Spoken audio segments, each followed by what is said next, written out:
अस्सलाम वालेकुम everyone. Dear students, आज की वीडियो में आपके साथ कंप्लीट इन्फॉर्मेशन शेयर करेंगे शहीद जुल्फकार अली भुट्टो मेडिकल यूनिवर्सिटी इस्लामाबाद की तरफ से अनाउंस होने वाले एंटी टेस्ट से मुताल्लिक। इसकी बैकग्राउंड अगर आपके साथ शेयर करें तो अब पाकिस्तान में ये एक ट्रेंड चल पड़ा है कि अलाइड हेल्थ साइंसेज और नर्सिंग और डीपीटी के प्रोग्राम्स में एडमिशन के लिए एंटी टेस्ट कंडक्ट किया जाता है। और शहीद जुल्फकार अली भुट्टो मेडिकल यूनिवर्सिटी इस्लामाबाद की तरफ से भी और खैबर मेडिकल यूनिवर्सिटी की तरफ से एक सेंट्रलाइज्ड एंटी टेस्ट कंडक्ट होता है। जैसे खैबर मेडिकल यूनिवर्सिटी की तरफ से KMU कैट का टेस्ट कंडक्ट होता है और ये टेस्ट लाजमी होता है ऐसे तमाम स्टूडेंट्स के लिए जिन्होंने PharmD, DPT, allied health sciences और नर्सिंग के प्रोग्राम्स में एडमिशन लेना है ऐसे किसी भी इंस्टीट्यूशन या कॉलेज में जो कि खैबर मेडिकल यूनिवर्सिटी के साथ एफिलिएटेड है। तो बिल्कुल इसी तर्ज पर शहीद जुल्फकार अली भुट्टो मेडिकल यूनिवर्सिटी इस्लामाबाद की तरफ से ये टेस्ट कंडक्ट किया जाता है और ये इस्लामाबाद के ऐसे तमाम इंस्टीट्यूशंस चाहे वो सरकारी हैं या प्राइवेट हैं जिनकी एफिलिएशन शहीद जुल्फकार अली भुट्टो मेडिकल यूनिवर्सिटी के साथ है, उनमें अगर एडमिशन लेना चाहते हैं तो उन्हें ये टेस्ट लाजमी तौर पर देना पड़ता है और ये मैंडेटरी है। और याद रहे कि ये एंटी टेस्ट सिर्फ इस्लामाबाद के इंस्टीट्यूशंस में एडमिशन लेने वाले स्टूडेंट्स के लिए ही लाजमी है, जबकि पंजाब में इस टेस्ट की बिल्कुल भी रिक्वायरमेंट नहीं है। यानी आप ये मत समझिएगा कि ये टेस्ट जो है वो पंजाब के बाकी इंस्टीट्यूशंस में एडमिशन लेने के लिए भी जरूरी है, तो इसका ताल्लुक सिर्फ इस्लामाबाद के इदारों के साथ ही है। दूसरा ये कि जो ये टेस्ट शहीद जुल्फकार अली भुट्टो मेडिकल यूनिवर्सिटी की तरफ से कंडक्ट किया जा रहा है तो ये हरगिज MBBS और BDS में एडमिशन लेने के लिए नहीं है। इसका इतलाक सिर्फ अलाइड हेल्थ साइंसेज, DPT और नर्सिंग के प्रोग्राम्स के ऊपर ही होगा और वो भी उन इंस्टीट्यूशंस के साथ जो कि इस यूनिवर्सिटी के साथ एफिलिएटेड हैं। अभी आगे चलकर उन तमाम इदारों की भी आपके साथ तफसील शेयर करेंगे और वो कौन कौन से प्रोग्राम्स ऑफर करते हैं जिनके लिए ये एंटी टेस्ट रिक्वायर्ड है। तो ये चीज़ समझिएगा कि अलाइड हेल्थ साइंसेज, नर्सिंग और DPT के लिए ही एंटी टेस्ट रिक्वायर्ड है, ये पंजाब के लिए नहीं है और ना ही ये MBBS और BDS के लिए है। और इसके अलावा इस बात का भी ख्याल रहे कि अभी जो स्टूडेंट्स एंटी टेस्ट के लिए अप्लाई करते हैं तो ये अप्लाई सिर्फ टेस्ट के लिए ही होगा। जब आप टेस्ट दे देते हैं, टेस्ट में जो भी आपका रिजल्ट आता है तो उसके बाद जब आपने एडमिशन के लिए अप्लाई करना है तो वो सेपरेट होगा और तब स्टूडेंट्स के पास चूंकि इस एंटी टेस्ट का रिजल्ट अवेलेबल होगा तो इसके एफिलिएटेड जितने भी इंस्टीट्यूशंस हैं उनमें से जिसमें आपने अप्लाई करना हुआ तो अकॉर्डिंगली फिर आपको अलग से उन इदारों में एडमिशन फॉर्म जमा करवाना पड़ेगा। अभी आप सिर्फ इस एंटी टेस्ट में अप्लाई करने की बुनियाद पर ये मत समझिएगा कि आपका ऑटोमेटिकली एडमिशन भी हो जाएगा। ये टेस्ट में अप्लाई करना अलग है और जब टेस्ट का रिजल्ट आ जाएगा तो उसके बाद फिर तमाम इंस्टीट्यूशंस की तरफ से एडमिशन ओपन होंगे और तब आपने जिस भी इदारे में एडमिशन लेना हुआ तो आपको वहां पर एडमिशन के लिए अलग अप्लाई करना पड़ेगा। तो इसके बाद आपके साथ एंटी टेस्ट की मुकम्मल इन्फॉर्मेशन शेयर करते हैं। आप शहीद जुल्फकार अली भुट्टो मेडिकल यूनिवर्सिटी इस्लामाबाद के ऑफिशियल वेबसाइट www.szabmu.edu.pk पर आए तो होम पेज पर ही एंटी टेस्ट का नोटिफिकेशन नजर आएगा। इस पर क्लिक करने से ये पेज ओपन हो जाएगा और यहाँ एंटी टेस्ट का डिटेल्ड नोटिफिकेशन दिया गया है और इसके साथ ही ऑनलाइन अप्लाई करने का लिंक भी दिया गया है। तो नोटिफिकेशन में बताया गया है कि शहीद जुल्फकार अली भुट्टो मेडिकल यूनिवर्सिटी इस्लामाबाद की तरफ से doctor of physical therapy, BS allied health sciences, BS nursing generic और पोस्ट RN BS नर्सिंग के प्रोग्राम में एडमिशन के लिए एंटी टेस्ट कंडक्ट किया जा रहा है। और शहीद जुल्फकार अली भुट्टो मेडिकल यूनिवर्सिटी इस्लामाबाद के तमाम कॉन्स्टिट्यूएंट और एफिलिएटेड इंस्टीट्यूट्स में DPT, अलाइड हेल्थ साइंसेज और नर्सिंग के प्रोग्राम्स में एडमिशन के लिए एंटी टेस्ट 6 नवंबर को सिर्फ इस्लामाबाद सेंटर में ही कंडक्ट होगा। याद रहे कि इस्लामाबाद के अलावा और किसी भी सिटी में टेस्ट का सेंटर नहीं बनेगा और तमाम कैंडिडेट्स को सिर्फ इस्लामाबाद आकर ही एंटी टेस्ट देना पड़ेगा। इसके बाद एलिजिबिलिटी क्राइटेरिया की बात करें तो DPT के प्रोग्राम में एडमिशन के लिए जरूरी है कि कैंडिडेट के FSC प्री मेडिकल में मिनिमम 60% मार्क्स हों और DPT के प्रोग्राम में एडमिशन के लिए किसी किस्म की एज लिमिट नहीं है। अलाइड हेल्थ साइंसेज के प्रोग्राम्स में एडमिशन के लिए FSC प्री मेडिकल में मिनिमम 50% मार्क्स रिक्वायर्ड होते हैं और इसमें भी एज लिमिट नहीं है। जबकि BS नर्सिंग जेनेरिक के प्रोग्राम में एडमिशन के लिए FSC प्री मेडिकल में मिनिमम 50% मार्क्स रिक्वायर्ड हैं और एज लिमिट 14 से 35 साल है। और पोस्ट RN BSc नर्सिंग के प्रोग्राम में एडमिशन के लिए जरूरी है कि कैंडिडेट ने मैट्रिक साइंस सब्जेक्ट्स के साथ यानी फिजिक्स, केमिस्ट्री और बायोलॉजी के साथ किया हो या मैट्रिक विद आर्ट्स किया हो जो कि HEC की तरफ से नोटिफाइड हो। इसके अलावा डिप्लोमा इन नर्सिंग रिक्वायर्ड है और पाकिस्तान नर्सिंग काउंसिल के साथ रजिस्ट्रेशन भी जरूरी है। डिप्लोमा इन मिडवाइफरी और मेल कैंडिडेट्स के लिए मिडवाइफरी डिप्लोमा की जगह कोई भी बेसिक स्पेशलिटी डिप्लोमा रिक्वायर्ड है और इसकी भी पाकिस्तान नर्सिंग काउंसिल से रजिस्ट्रेशन होना लाजमी है। इसके अलावा पाकिस्तान नर्सिंग काउंसिल की वैलिड रजिस्ट्रेशन रिक्वायर्ड होती है और गवर्नमेंट सेक्टर में काम करने वाले कैंडिडेट्स को अपने रिस्पेक्टिव डिपार्टमेंट से NOC भी बनवाना होगा। शहीद जुल्फकार अली भुट्टो मेडिकल यूनिवर्सिटी के एंटी टेस्ट में नॉर्मल फीस यानी 3000 रुपए के साथ अप्लाई करने की डेडलाइन 17 अक्टूबर है, जबकि लेट फी के साथ 6000 रुपए में कैंडिडेट 24 अक्टूबर तक भी एंटी टेस्ट के लिए अप्लाई कर सकते हैं। इसके बाद आपके साथ उन तमाम कॉन्स्टिट्यूएंट और एफिलिएटेड इंस्टीट्यूट्स की डिटेल शेयर करें जिनमें इस एंटी टेस्ट की बुनियाद पर आप एडमिशन ले सकते हैं। तो सबसे पहले कॉन्स्टिट्यूएंट इंस्टीट्यूट्स में कॉलेज ऑफ मेडिकल टेक्नोलॉजी और यहाँ BS anaesthesia technology, BS medical laboratory technology, optometry technology, imaging technology और डेंटल हाइजीन टेक्नोलॉजी के प्रोग्राम्स ऑफर होते हैं और इन तमाम प्रोग्राम्स की 25-25 सीटें हैं। और याद रहे कि तमाम कॉन्स्टिट्यूएंट इंस्टीट्यूट्स गवर्नमेंट सेक्टर के हैं, क्योंकि शहीद जुल्फिकार अली भुट्टो मेडिकल यूनिवर्सिटी भी सरकारी यूनिवर्सिटी है, इसलिए इसके तमाम कॉन्स्टिट्यूएंट इंस्टीट्यूट्स भी गवर्नमेंट सेक्टर के होंगे। इसके बाद कॉलेज ऑफ नर्सिंग में पोस्ट RN BSN और जेनेरिक BSN 4 ईयर का प्रोग्राम ऑफर होता है और दोनों प्रोग्राम्स की 50-50 सीटें हैं। इसके बाद फेडरल मेडिकल कॉलेज इस्लामाबाद में MBBS और स्कूल ऑफ डेंटिस्ट्री में BDS का प्रोग्राम ऑफर होता है। लेकिन याद रहे कि MBBS और BDS में एडमिशन के लिए ये एंट्री टेस्ट हरगिज काबिल कबूल नहीं होगा, जबकि फेडरल मेडिकल कॉलेज और स्कूल ऑफ डेंटिस्ट्री में MBBS और BDS के प्रोग्राम्स में एडमिशन के लिए MD कैट की बुनियाद पर ही दाखिले किए जाएंगे। इसके बाद स्कूल ऑफ नर्सिंग में BSN का 4 ईयर प्रोग्राम ऑफर होता है जिसकी 50 सीटें हैं और फेडरल मेडिकल कॉलेज और स्कूल ऑफ डेंटिस्ट्री के अलावा बाकी तमाम इंस्टीट्यूशंस में इसी एंट्री टेस्ट की बुनियाद पर एडमिशंस होंगे। और कॉन्स्टिट्यूएंट इंस्टीट्यूट्स के बाद अगर एफिलिएटेड इंस्टीट्यूशंस की बात करें तो सबसे पहले गवर्नमेंट सेक्टर में college of medical lab technology जहां BS MLT का 4 ईयर प्रोग्राम ऑफर होता है और इसकी टोटल 30 सीटें हैं। इसके बाद federal government poly clinic Islamabad जहां 4 ईयर BS नर्सिंग का प्रोग्राम ऑफर होता है और यहाँ 50 सीटें ऑफर होती हैं।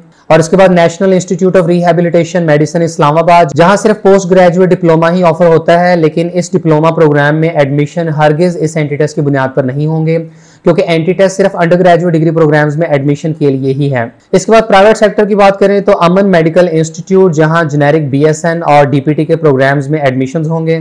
याद रहे कि अमन मेडिकल इंस्टीट्यूट में इसके अलावा भी different undergraduate degree programmes offer होते हैं, लेकिन उनकी एफिलिएशन चूंकि यूनिवर्सिटी ऑफ पेशावर के साथ है, लिहाजा उन प्रोग्राम्स में एडमिशन के लिए शहीद जुल्फिकार अली भुट्टो मेडिकल यूनिवर्सिटी का ये एंट्री टेस्ट एप्लीकेबल नहीं होगा। इसके बाद Bashir institute of health sciences में DPT, anaesthesia technology, cardiology, dental technology, emergency and ICU, MLT, optometry, radiology, surgery technology, generic BSN और पोस्ट RN BSN तमाम प्रोग्राम्स की 25-25 सीटें हैं, जबकि नर्सिंग के प्रोग्राम्स की 50-50 सीटें हैं। इसके बाद Comwave institute of sciences and information technology में DPT की 25 सीटें, Dexon institute of health sciences Islamabad में DPT की 25 और नर्सिंग की 50 सीटें। HBS medical and dental college में MBBS और BDS के प्रोग्राम्स ऑफर होते हैं और इनमें एडमिशन MD कैट की बुनियाद पर होंगे। Institute of health and management sciences में DPT का programme, Islamabad institute of health sciences में DPT का प्रोग्राम ऑफर होता है, लेकिन इसके एडमिशन स्टॉप किए गए हैं और इस साल Islamabad institute of health sciences में DPT के प्रोग्राम में दाखिले नहीं किए जाएंगे। इसके बाद Islamabad medical and dental college में MBBS और BDS के प्रोग्राम में दाखिले MD कैट की बुनियाद पर होंगे, जबकि DPT, MLT, जेनेरिक BSN और पोस्ट RN BSN के प्रोग्राम में एडमिशन शहीद जुल्फिकार अली भुट्टो मेडिकल यूनिवर्सिटी के एंट्री टेस्ट की बुनियाद पर होंगे।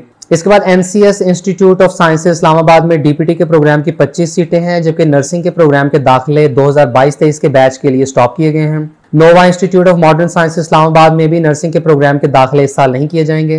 और पेस एंड कैज इंस्टीट्यूट ऑफ हेल्थ साइंसेज में पोस्ट RN BSN और जेनेरिक नर्सिंग के प्रोग्राम में 2022-23 के सेशन के एडमिशंस नहीं होंगे। इसके बाद PHR institute of health sciences Islamabad में DPT की 25 सीटें, prime institute of health sciences Islamabad में एनेस्थीसिया टेक्नोलॉजी, MLT, MIT और OTT की 25-25 सीटें हैं। Rawal institute of health sciences Islamabad में MBBS और BDS के प्रोग्राम्स में दाखिले MD कैट की बेसिस पर, जबकि DPT, BSN और पोस्ट RN BSN के प्रोग्राम में दाखिले इस एंट्री टेस्ट की बुनियाद पर होंगे। और Yusra institute of rehabilitation sciences में DPT के 5 ईयर प्रोग्राम की 25 सीटें हैं, जबकि BS speech and language pathology के प्रोग्राम्स के एडमिशन स्टॉप किए गए हैं। तो इस तरह इन तमाम कॉन्स्टिट्यूएंट और एफिलिएटेड सरकारी और प्राइवेट सेक्टर के इंस्टीट्यूशंस में DPT, अलाइड हेल्थ साइंसेज और नर्सिंग के प्रोग्राम्स में एडमिशन के लिए शहीद जुल्फिकार अली भुट्टो मेडिकल यूनिवर्सिटी इस्लामाबाद की तरफ से कंडक्ट होने वाला एंट्री टेस्ट मैंडेटरी होगा। और अगर इन तमाम कॉन्स्टिट्यूएंट और एफिलिएटेड इंस्टीट्यूट्स के फीस स्ट्रक्चर और क्लोजिंग मेरिट्स की बात करें तो तमाम इंस्टीट्यूट्स का फीस स्ट्रक्चर डिफरेंट है।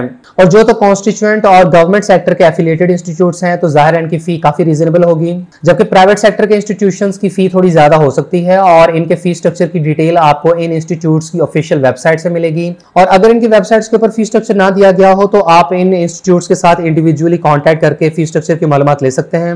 और इन इंस्टीट्यूट्स के लास्ट क्लोजिंग मेरिट्स की डिटेल अवेलेबल नहीं है, लेकिन अगर अंदाजा लगाया जाए तो जो गवर्नमेंट सेक्टर के इंस्टीट्यूट्स हैं तो इनका लास्ट ईयर का क्लोजिंग मेरिट 90% की रेंज तक हो सकता है, जबकि प्राइवेट सेक्टर के इंस्टीट्यूट्स का मेरिट काफी कम होता है। और जो students minimum eligibility criteria fulfil करते हैं तो उनके एडमिशन होने के स्ट्रॉन्ग चांसेस हैं। इसके अलावा यूनिवर्सिटी की तरफ से एंट्री टेस्ट के पासिंग मार्क्स की भी किसी किस्म की इंफॉर्मेशन नहीं दी गई है, जिसका मतलब है कि यूनिवर्सिटी के एंट्री टेस्ट के पासिंग मार्क्स की कोई शर्त नहीं है और सिर्फ एंट्री टेस्ट में अपीयर होना लाजमी है, जिसके बाद कोई भी कैंडिडेट सिर्फ अपीयर होने की बुनियाद पर इन तमाम एफिलिएटेड और कॉन्स्टिट्यूएंट इंस्टीट्यूट इंस्टीट्यूशंस में एडमिशन के लिए अप्लाई कर सकता है। इसके बाद ऐसे स्टूडेंट जो एंट्री टेस्ट के लिए रजिस्ट्रेशन करना चाहते हैं तो वो यूनिवर्सिटी की ऑफिशियल वेबसाइट के पोर्टल से अपने CNIC और ईमेल आईडी के थ्रू लॉगिन कर सकते हैं और यूनिवर्सिटी की वेबसाइट के इस पेज पर एंट्री टेस्ट के लिए अप्लाई करने का लिंक दिया गया है, जिस पर क्लिक करने से ये पेज ओपन हो जाएगा और यहाँ कैंडिडेट्स को अंडर ग्रेजुएट की ऑप्शन सेलेक्ट करनी होगी, जिसके बाद यहाँ अपना नेम, CNIC, ईमेल, दोबारा ईमेल लिखें और कोई सा नया पासवर्ड आपने यहाँ सेट करना है। पासवर्ड सेट करने के बाद रजिस्टर के बटन पे क्लिक कर दें। इसके बाद लॉगिन हियर के बटन पे क्लिक करें। तो इसके बाद यहाँ आपको अपना ईमेल आईडी और जो पासवर्ड अभी सेट किया है वो लिखने के बाद लॉगिन करना होगा, जिससे यूनिवर्सिटी का पोर्टल ओपन हो जाएगा और यहाँ सबसे पहले कैंडिडेट्स को अपना टेस्ट सेंटर सेलेक्ट करना होगा, जो कि ऑब्वियसली सिर्फ इस्लामाबाद ही है। और इसके बाद अप्लाई फॉर एंट्री टेस्ट में आपको ऑप्शन सेलेक्ट करनी पड़ेगी कि आपने DPT का एंट्री टेस्ट देना है या अलाइड हेल्थ साइंसेज का या नर्सिंग का। तो जो भी आप ऑप्शन सेलेक्ट करते हैं उसके बाद सेव एंड प्रोसीड के बटन पे क्लिक कर दें। इसके बाद यहाँ कैंडिडेट्स को अपनी पर्सनल इन्फॉर्मेशन प्रोवाइड करनी होगी। यहाँ अपनी पिक्चर अपलोड करें, इसके बाद name, father name, date of birth और जेंडर सेलेक्ट करें। इसके बाद नेशनैलिटी, डोमिसाइल और ये तमाम कॉलम्स फिल करने के बाद सेव एंड प्रोसीड के बटन पे क्लिक करें। पर्सनल इन्फॉर्मेशन के बाद कैंडिडेट्स को अपनी एकेडमिक डिटेल्स प्रोवाइड करनी होंगी और उसके बाद कैंडिडेट्स बैंक चालान को डाउनलोड कर सकते हैं। बैंक में 3000 रुपए फी डिपॉजिट कराने के बाद कैंडिडेट्स को अपने तमाम जरूरी डॉक्यूमेंट्स अपलोड करने होंगे और आखिरी स्टेप में कैंडिडेट्स को अपनी एप्लीकेशन सबमिट करनी होगी। और अप्लाई करते हुए ख्याल रहे कि आपकी ऑनलाइन एप्लीकेशन हर लिहाज से मुकम्मल होनी चाहिए और फी डिपॉजिट स्लिप और बाकी जो जरूरी डॉक्यूमेंट्स हैं उन्हें स्कैन करके अपलोड करना होगा। अप्लाई करने का सारा प्रोसीजर सिर्फ ऑनलाइन ही है और एप्लीकेशन फॉर्म का प्रिंट आउट लेकर या किसी भी तरह से हार्ड फॉर्म में आपको यूनिवर्सिटी में फॉर्म जमा करवाने की जरूरत नहीं है। और एंट्री टेस्ट की तारीख से एक हफ्ता पहले कैंडिडेट्स यूनिवर्सिटी की वेबसाइट से अपनी रोल नंबर स्लिप डाउनलोड कर सकते हैं। इसके अलावा इंपॉर्टेंट इंस्ट्रक्शंस में बताया गया है कि यूनिवर्सिटी के साथ एफिलिएटेड और कॉन्स्टिट्यूएंट तमाम इंस्टीट्यूट्स और उनकी तरफ से ऑफर होने वाले डिग्री प्रोग्राम्स की डिटेल यूनिवर्सिटी की वेबसाइट पर दी गई है, जो कि ऑलरेडी आपके साथ शेयर कर दी गई है। यूनिवर्सिटी की वेबसाइट से ऑनलाइन रजिस्ट्रेशन 20 सितंबर से स्टार्ट है और टेस्ट सेंटर सिर्फ इस्लामाबाद में ही बनेगा। एंट्री टेस्ट 100 MCQs पर मुश्तमिल होगा और कैंडिडेट्स के पास 100 मिनट्स का टाइम होगा कि वो टेस्ट को अटेम्प्ट कर सकें। टेस्ट के रोज कैंडिडेट्स को टेस्ट स्टार्ट होने से 1 घंटा पहले अपने एग्जामिनेशन सेंटर में पहुंचना होगा। यूनिवर्सिटी की वेबसाइट के इसी पेज पर एंट्री टेस्ट से मुतालिक सिलेबस और दूसरी गाइडलाइन से मुतालिक इन्फॉर्म कर दिया जाएगा। टेस्ट के रोज कैंडिडेट्स को ब्लू या ब्लैक इंक बॉल पेन और एक अदद क्लिपबोर्ड ले जाना होगा। इसके अलावा कैंडिडेट्स को आइडेंटिटी के लिए अपना ओरिजिनल CNIC या पासपोर्ट या कोई ऐसा डॉक्यूमेंट जिसके ऊपर कैंडिडेट की पिक्चर अवेलेबल हो वो ले जानी होगी और इसके अलावा कैंडिडेट्स को अपने एडमिट कार्ड का प्रिंट आउट भी ले जाना होगा, जिनके बगैर एग्जामिनेशन हॉल में एंटर नहीं होने दिया जाएगा। और एंट्री टेस्ट की बुनियाद पर कैंडिडेट्स को प्रोविजनली सिलेक्ट किया जाएगा। ताहम कैंडिडेट्स के क्रेडेंशियल्स यानी तमाम जरूरी डॉक्यूमेंट्स बाद में वेरीफाई किए जाएंगे। और यूनिवर्सिटी के एंट्री टेस्ट से मुताल्लिक किसी भी फर्दर इन्फॉर्मेशन के लिए आप यूनिवर्सिटी की ऑफिशियल वेबसाइट को विजिट करें और साथ में जरूरी कॉन्टैक्ट नंबर्स भी दिए गए हैं जिनके थ्रू यूनिवर्सिटी से डायरेक्ट कॉन्टैक्ट किया जा सकता है।